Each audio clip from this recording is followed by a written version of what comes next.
저는 짧게 네, 변호인단 얘기를 한번 들어볼까요? 변론기를 방청한 소위를 말씀을 드리겠습니다.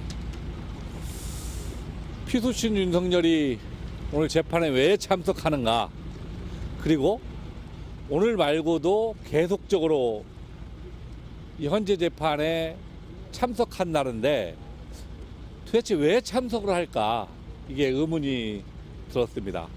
그런데 오늘 가만히 피수신 얘기를 듣다 보니까 나름대로의 판단이 있었습니다. 오늘 주로 말씀하시는 내용들도 본인들한테 불리하다고 판단되는 것은 기억이 없다라고 말씀하시고, 유리하다고 판단하는 부분은 분명히 말씀을 하십니다. 그리고 주로 하시는 말씀이 부정선거 얘기를 합니다.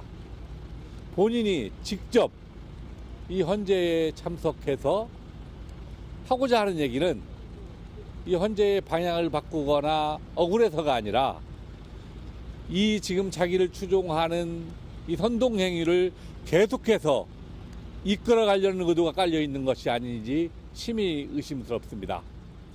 통상적인 대통령을 하신 분이라고 하면 지난 발생에서 자기를 지지한 사람들이 체포돼서 구속되고 또 이를 받은 경찰들이 다쳤습니다.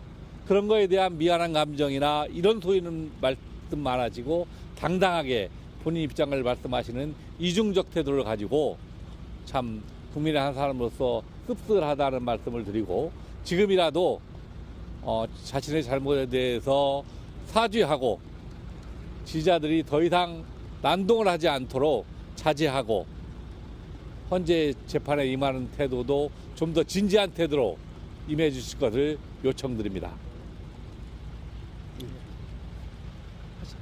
네. 피청구인이 오늘 체포 구속된 상태에서 왜 헌법재판소에 출석했는지 저는 매우 궁금했습니다. 그리고 피청구인이 왜 지난 12월 3일 날 비상계엄을 선포했는지 그 이유를 알고 싶었습니다. 그런데 피청구인의 오늘 진술 내용 어디에도 비상계엄을 왜 선포했는지 제대로 설명을 듣지 못했습니다. 부정선거 얘기를 했고요. 그리고 야당 탓을 계속했습니다. 그런데 우리 헌법상, 계엄법상 비상계엄을 선포하기 위해서는 전시사변인에 준하는 사태가 있어야 합니다. 피청구인이 대한민국의 당시 12월 3일 당시를 왜 비상계엄을 선포해야 되는 상태로 인식했는지에 대한 어떠한 합리적인 설명도 없었습니다. 피청구인이 비상계엄을 선포한 것 자체가 위헌위법이다라고 스스로 자백한 그런 오늘 심판 기일이었습니다. 그리고 피청구인의 태도, 증거 조사 과정에서 보여준 매우 불성실하고 무책임한 태도에 매우 실망했습니다. 심지어 앞으로 있을 증인신문과 관련해서 자신 때문에 인생을 망친 군 장성들과 경찰 지휘부에 대한 증인신문에 대해서 그 지휘에 따랐던 그 장성들이 피청구인 면전에서 증언을 하는 것이 매우 힘든 상황이기 때문에 그 면전에서 증언하지 않도록 요청한 것에 대해서 심지어 웃음까지 보이면서 매우 이 헌법 재판에 대해서 본인이 불성실하게 저는 임했다라는 점에서 매우 실망스러웠습니다.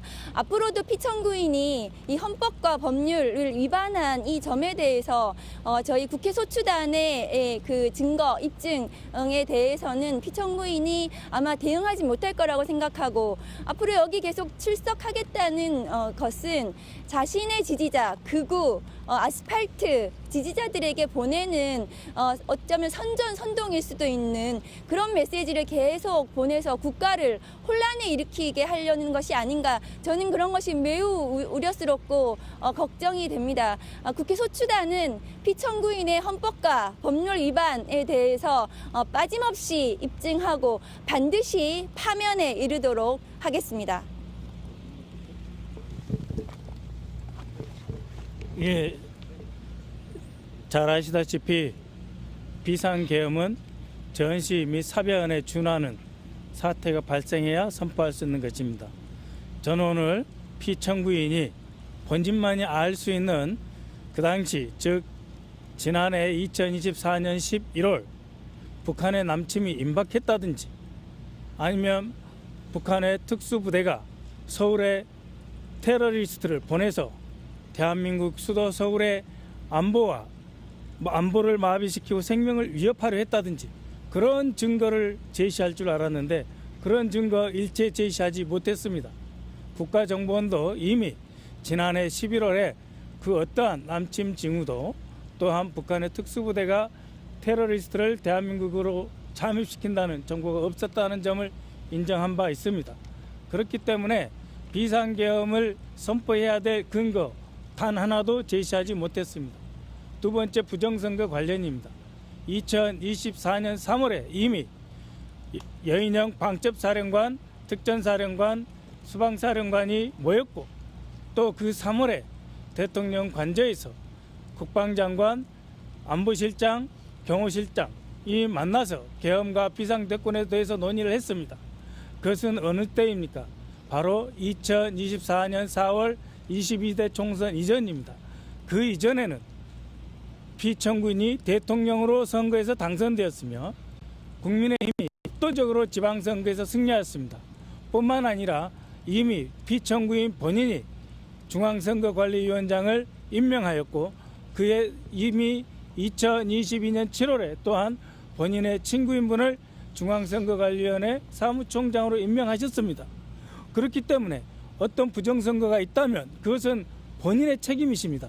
그럼에도 불구하고 부정선거론을 계속 불집혀서 이렇게 국가를 어지럽히게 하는 것 역시 제2, 제3의 헌정문란, 국헌문란을 초래하는 행위 아니냐라고 지적하지 않을 수 없습니다. 이상입니다. 저는 오늘 피청구인이 답변에 대해서 참으로 실망했습니다. 일국의 대통령 이전에 30년간 검사로서 검찰총장을 지낸 사람이 그렇게 답변할 거는 생각을 못했습니다. 적어도 재판장 질문 두 가지, 최상목 쪽지를 아느냐, 두 번째 여인영 수방사령관 등에 대해서 전화한 적 있느냐, 이 두 가지 질문에 대해서 본인 책임이라고 말할 줄 알았습니다. 모두 부인하면서 자기 부하들의 책임으로 돌렸습니다.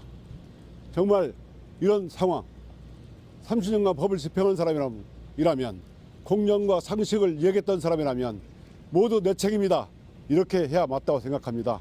그리고 자기 지지자들, 아스팔트 지지자들 선동선전에서 나와서 이 헌법재판소에 나온 거라면 꿈을 깨셔야 한다고 생각합니다. 국민들은 현명합니다.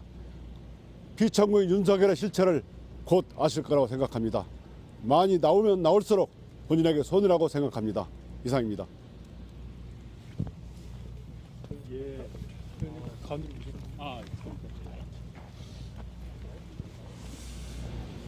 예, 저도 비소추인 대통령 윤석열이 부정선거론에 심취해 있다는 것은 알고는 있었지만 이렇게 직접 헌법재판소의 재판정까지 나와서 대통령이 부정선거 전도사가 된 모습을 실제로 목격하니까 더욱 참담합니다. 그래도 일국의 대통령으로 선출된 사람이라면 이번 위헌적인 비상계엄 선포로 인해서 대한민국이 겪었던 우리 헌정사의 큰 상처, 어마어마한 외교 안보적 손실, 또 정말 경제와 우리 자영업자들이 입은 손해에 대해서 국민들 앞에 최소한 사과하는 모습은 보였어야 됩니다. 그리고 본인이 대통령이고 평생을 법조인으로 살아온 사람이라면 이번 서부지법 폭동 사태에 대해서 본인 지지층에 대해서도 이런 폭동은 일으키지 말라라고 하는 최소한의 자제를 당부하는 메시지는 내보냈었어야 됩니다. 그런데 사과나 자제에 관한 메시지는 하나도 없고 헌법재판관의 진술에 대해서는 본인에게 불리한 것은 모르쇠로 또 거짓으로 일관하고 부정선거 음모론만을 전도산처럼 퍼뜨리려고 하는 이런 모습 대단히 실망스럽습니다. 앞으로 헌법재판 과정에서 부정선거 음모론만 퍼뜨리려면 차라리 앞으로 헌법재판에 나오지 마십시오. 이렇게 해서 대한민국 헌법질서, 민주주의를 더 파괴하는 그 주체가 그래도 대통령으로 선출됐던 윤석열 본인이어야 되겠습니까? 이렇게 헌재까지 나와가지고 부정선거 음모론 계속 이야기하면은 제2, 제3의 서부지법 폭동 일어납니다. 제발 지금이라도 피소추인 윤석열 대통령은 본인이 가졌던 지위에 대한 최소한의 책임감을 느끼고 더 이상의 헌정질서, 민주주의에 대한 파괴가 없도록 본인이 해야 되는 최소한의 메시지를 내주기를 꼭 간곡히 부탁합니다. 조 위원님께서 마무리 주십시오. 예. 한마디 일갈로 딱. 네. 오늘 윤석열 피청구인께서 공손하게 재판에 임하는 모습을 보았습니다. 앞으로도 빠짐없이 계속 출석해서 본인이 무슨 짓을 저질렀는지 한번 뒤돌아보는 그런 성찰의 시간을 가졌으면 좋겠습니다. 피청구인 윤석열의 오늘 발언 중에 부정선거보다는 선거 시스템 점검이었다라는 부분에 방점이 찍혀 있었다고 저는 생각을 하는데 앞으로 어떤 주장을 계속할지는 지켜보겠습니다만 평소와 달리 오늘 비교적 풀이 죽고 공손한 모습을 보이는 것 같아서 그나마 좀 다행이라고 생각하고 혹시 마음이 바뀌어서 헌재에 또 불출석하겠다 이런 생각하지 마시고 계속 성실하게 헌재 출석하셔서 심리 과정에 참여하다 보면 본인이 생각하는 것보다 본인이 저지른 죄가 더 크다는 것을 느낄 수 있지 않을까 그런 생각을 합니다. 그래서 헌재에 계속 출석해 주실 것을 요청드립니다. 고맙습니다. 예, 수고하십시오.